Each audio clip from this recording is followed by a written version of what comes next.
Afin de savoir si la vie était la même à deux époques différentes, nous allons commencer par une époque de l'ère primaire, à savoir le Cambrien, entre 540 et 500 millions d'années. La seule possibilité pour savoir quels étaient les animaux et les végétaux vivant à cette époque a été de retrouver donc des fossiles, à savoir des restes vivants, des parties dures de ces animaux, dans la faune de Burgess au Canada, qui permet de témoigner de la présence notamment de trilobites, partie du groupe des arthropodes comme les insectes, les crustacés, un animal qui s'appelle Hallucigenia, un ver épineux qui a complètement disparu depuis, et un autre animal que nous verrons tout à l'heure qui s'appelle Anomalocaris, qui a aussi lui disparu. Comme un sous-marin virtuel, allons donc découvrir ces animaux et ces végétaux qui vivaient au fond de mer. Il faut donc plonger sous plusieurs dizaines de mètres pour enfin les découvrir. La vie apparaît alors, marquée par l'apparition des algues vertes que nous voyons ici. Nous apercevons un animal tout à fait particulier, le groupe des mollusques, et un animal qui s'appelle Vivaxia,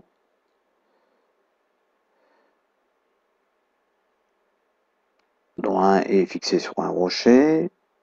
Nous allons apercevoir bientôt de nombreuses éponges spongiaires fixées au fond.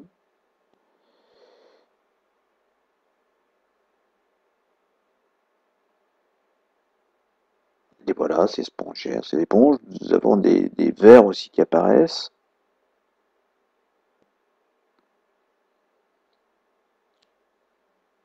Et parmi ces bactéries microscopiques qui pullulent dans l'eau, nous allons voir apparaître malgré tout des animaux beaucoup plus imposants, et notamment Anomalocaris qui va apparaître, c'est un groupe qui va complètement disparaître après, Anomalocaris qui fait 1 mètre de long, un grand prédateur de ces mers du Cambrien qui va apparaître bientôt. Le voici, donc, Anomalocaris.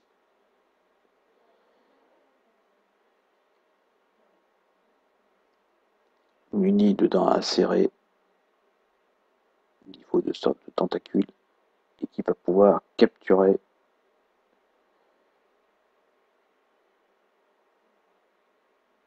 des proies de prédilection que sont les trilobites.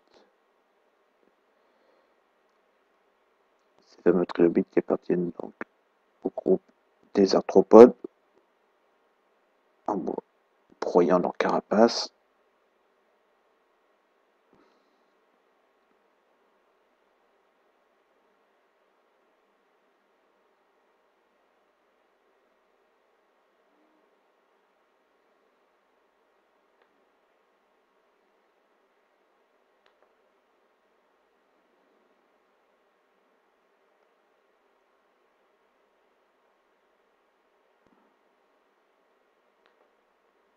À présent sont visibles des cordées, c'est-à-dire un groupe qui donnera plus tard, qui évoluera en direction des vertébrés. Et cette espèce s'appelle Picaya, encore un groupe qui disparaîtra après le Cambrien.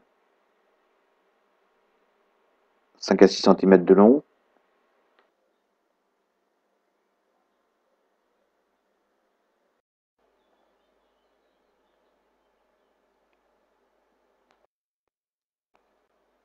Nous allons donc voir durant l'ère primaire, l'ère paléozoïque, c'est-à-dire entre moins 360 millions d'années et 245 millions d'années, à l'époque carbonifère et permien, quels étaient les êtres vivants donc, qui étaient visibles, et notamment qui vivaient dans cette forêt très dense et luxuriante, composée avant tout de grandes fougères arborescentes et d'arbres comme les sigillaires et les calamites, qui faisaient à peu près 50 mètres de haut.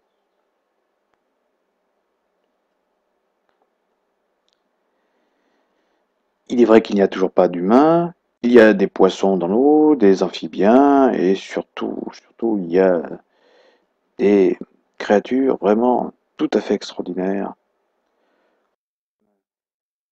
Insecte qui va apparaître en image de synthèse.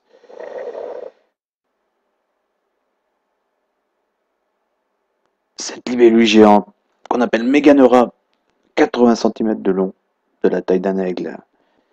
Et oui, ces créatures de l'époque avaient des dimensions tout à fait fantastiques à cause de la teneur en oxygène beaucoup plus élevée qui permettait donc des échanges respiratoires beaucoup plus importants.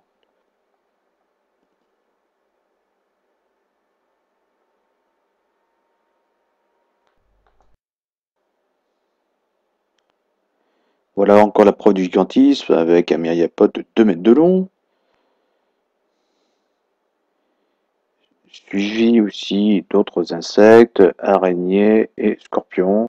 Dans ce monde de géants, même les scorpions sont gigantesques, ils font environ 1 mètre de la taille d'un loup.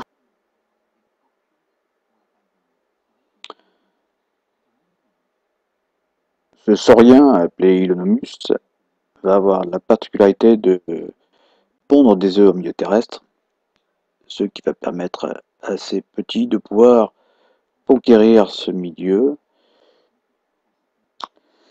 L'énorme quantité de matière végétale des arbres gigantesques va s'accumuler dans le sol et pouvoir, dans des conditions tout à fait particulières de température, et au cours de dizaines de millions d'années, se transformer, après un processus de cimentation, en charbon. Donc le charbon d'origine biologique.